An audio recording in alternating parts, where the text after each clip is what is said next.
美国要扣台湾出口的商品偌济关税咧，即嘛是还未公布。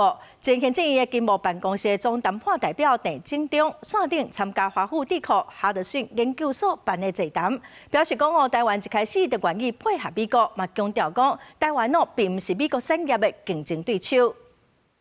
Taiwan from the beginning is taking very cooperative approach from president until the ministers.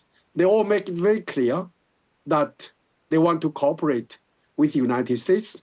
We are not necessarily agree with some of the measures U.S.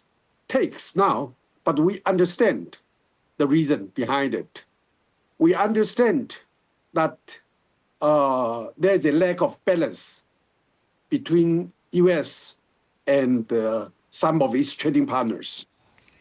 郑正中指出讲，咱附近的国家日本、韩国拢是互扣25%的关税，泰国阁扣到36%。虽然国内拢真紧张，尤其是台湾非常的依赖对外贸易。郑正中嘛分析讲，台湾伫加强转运管制等管制会当阁再加强。参加会议的前美国财政部的副助理部长塞瑟是认为，台美贸易谈判无一定有进度，伫8月初进前会有结果。